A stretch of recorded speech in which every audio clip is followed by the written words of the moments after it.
He might just be the coolest suspect the precinct's ever seen. Even with his hands cuffed, he calmly lights himself a cigarette. Then he pulls out a can of food and slowly opens it. But it's not for him. He reaches into his coat and brings out an adorable little kitten. He sets it on the interrogation table and lets it feast on the canned food. The two cops sitting across from him are completely stunned by the move. They have no idea who this guy even is. His name is Hutch. He's a top-tier assassin. Before every murder, he pulled the trigger before the victim pissed themselves off. But this time, facing a truly repentant target, he felt a strange pity for them. What he didn't expect was that a year after he let the target go, the man had not only turned his life around, but had also gotten married, started family, and was living a life so happy it made Hutch envious. This sent Hutch, who spent his days immersed in violence, into a furious rant. So, he decided to retire early and become an ordinary 9-to-5 office worker. But reality quickly ground him down. Every day was the same. Catching the bus on time, typing reports at work, taking out the trash after work, and cooking dinner for his kids. A decade of monotonous routine wore down his marriage and dulled all his edges. One night, half asleep as he got up to use the bathroom, he suddenly realized 2 armed robbers had broken into his house. He quietly pulled out a baseball bat for self-defense and carefully reached for the phone to call the police. But the robbers spotted him. Your money. Cash. Now! Hutch obediently told them the money was in a dish, but it was just loose change. The robbers, unwilling to leave empty-handed, stole his gold watch, accidentally revealing a tattoo on their wrist. As they demanded his wedding ring, his son suddenly rushed downstairs, grabbing one of the robbers in a chokehold. Hutch moved to subdue them, but noticed the robbers' guns were unloaded. Let him go, son. What? I said let him go. His son, realizing they were outmatched, reluctantly let go, only to be beaten by the robbers. When the wife heard the noise, she rushed out to dissuade them. Finding her husband so incompetent, she had no choice but to pray that the robbers would take away everything they could, as long as her family was safe. Even the responding officer mocked him, and his wife's disappointment was palpable. Only his little daughter still loved him unconditionally, hugging him before he left for work each day. But that day, as soon as he got home, his daughter told him her favorite cat bracelet was missing. It had been in the change dish, likely taken by the robbers. This was the last straw. Hutch stormed out, heading straight to his father David's nursing home. He put on one of David's old jackets, then took David's expired ID, a wad of cash, and a revolver with a few bullets from a box.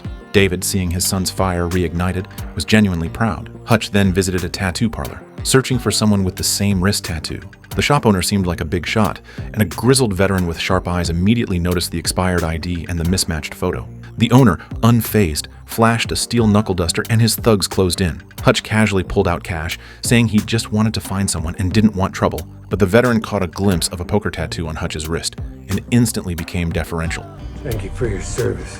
He quickly retreated to a safe room, locking the door behind him. The owner and his thugs were stunned, their aggression vanishing. The owner asked how he could help. Hutch pointed to the tattoo and asked for the man's address.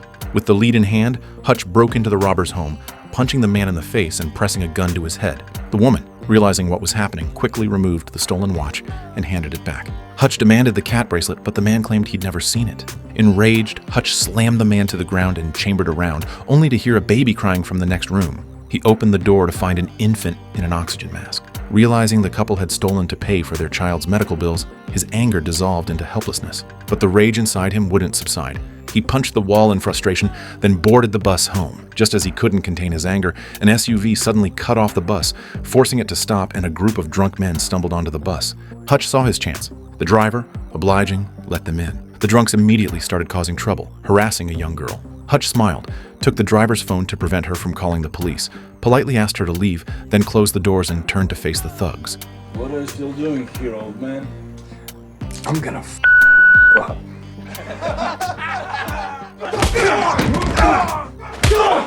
Then he struck back, his dormant combat instincts awakening after 20 years. His movements were sharp, precise, without an ounce of wasted motion. One of the thugs pulled a knife and stabbed him in the side. Hutch countered, then turned and knocked another attacker out cold. 2 more pinned him, and a 4th kicked him to the ground. Sitting there, he wrapped his watch around his hand, pulled out the knife, and lunged at the nearest man, only to be grabbed. He hammered the man's face with his free hand. Another man tried to help, but he stabbed him, then turned and kicked him. Just as he was about to hang the other man up, several thugs worked together and threw him out of the bus.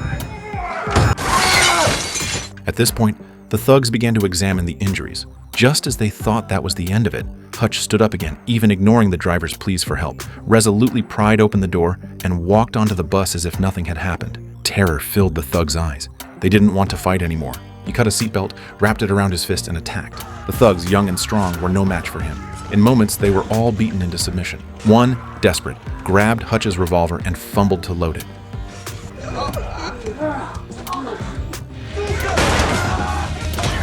One was barely breathing, so Hutch grabbed a soda bottle, cut a hole in the man's throat, and inserted a straw to help him breathe.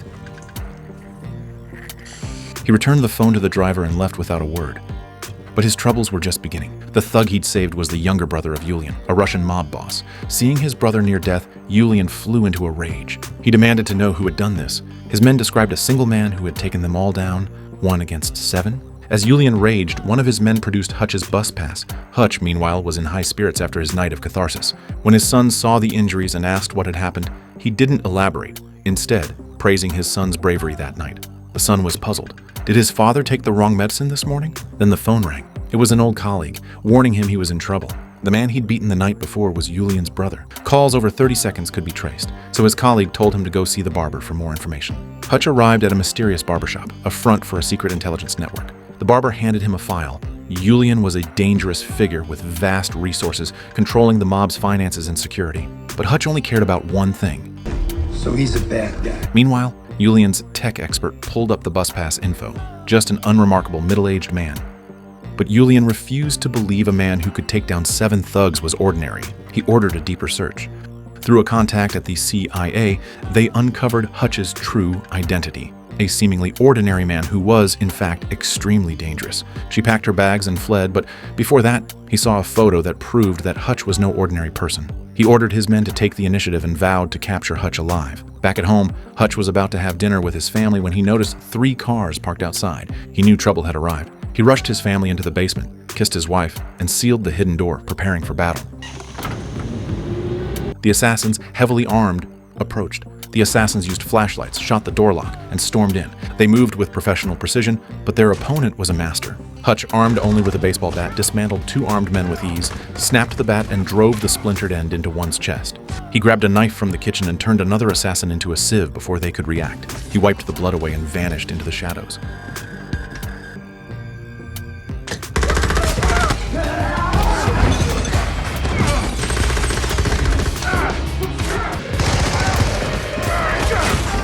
But he was outnumbered, and a stun baton dropped him. The assassins threw him into the trunk of their car, thinking the job was done, but Hutch woke up, his hands cuffed. He broke his own thumb to free himself, grabbed a fire extinguisher, kicked open the backseat, and sprayed the cabin. The car swerved and crashed into a pole.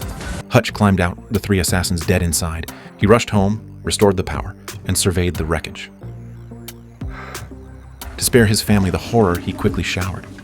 But when he opened the basement door, his wife's face was filled with shock. His son couldn't believe his father was capable of this. The truth was undeniable. Hutch was no coward. He was a warrior. He sent his family away, promising to explain everything later. His wife, though confused, trusted him one last time. After they left, he arranged the assassins' bodies neatly. He found his daughter's cat bracelet under the couch. She'd be happy. He then took his private savings. Since we've gotten into trouble, let's resolve it thoroughly. Hutch not only burned down his own house, but also drove away a neighbor's car. He called his father, David, who was in the nursing home, to inform him that the situation had escalated and to urge him to take care of himself and be cautious. However, just as the call ended, 2 assassins quietly entered David's room. The moment the men attacked, David opened his eyes and grabbed the trigger of his pistol. A caregiver, hearing the noise, rushed into the room and found David peacefully watching a film about a gunfight. They told him to turn down the volume. David obediently picked up the remote control, while his other hand firmly pinned the assassin down, suffocating him. He bought a construction company with gold bars, preparing for war.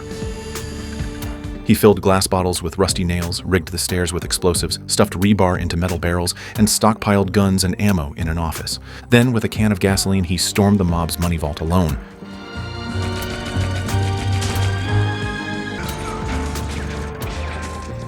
Two and a half minutes later, every guard was dead. He poured gasoline into the sprinkler system, ignited a stack of cash, and tossed it, engulfing the vault in flames. Billions turned to ash. Unaware, Yulian was on stage, singing and dancing, when he spotted Hutch eating a steak in the audience. Stunned, he couldn't believe Hutch's audacity. Before his men could react, Hutch lifted the tablecloth, revealing a grenade, enough to level the place. Hutch asked to speak with Yulian privately, but Yulian decisively ordered his men to withdraw. Hutch informed Julian that all his men had been dealt with, even pulling out some charred cash, indicating that the vault Julian had been guarding had been reduced to ash.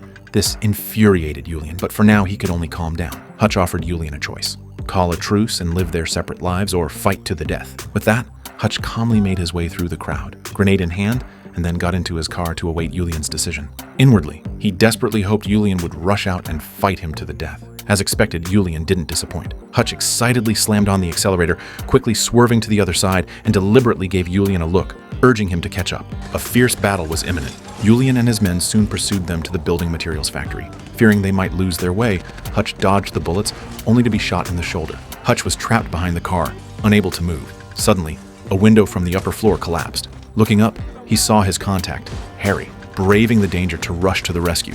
Not only that, David also appeared, double-barreled shotgun in hand. Undercover, the two successfully entered the factory. As soon as he entered the office, David cursed and complained, "I miss the days of gunfire and hail, and I must have a good time tonight." As the enemy quietly entered, the father and son opened fire from both sides, catching their men off guard.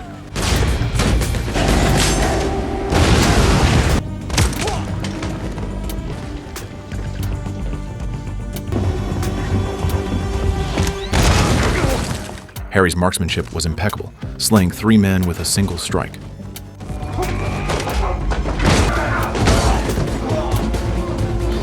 Prepare for takeoff. At this moment, David, with his double-barreled shotgun, moved and fired, one thug at a time.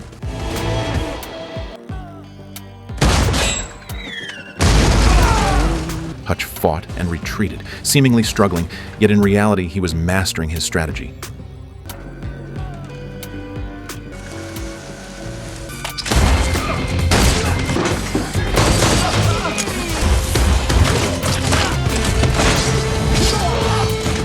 Finally, the 3 of them formed a back-to-back horn, furiously mowing down the remaining enemies. The men were quickly wiped out.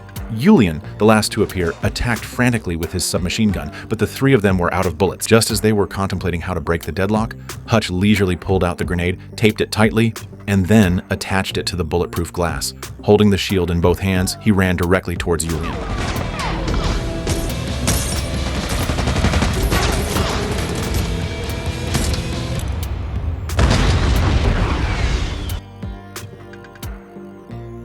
Hutch then let the 2 men leave while he stayed to clean up the mess. Hutch was soon taken into the interrogation room.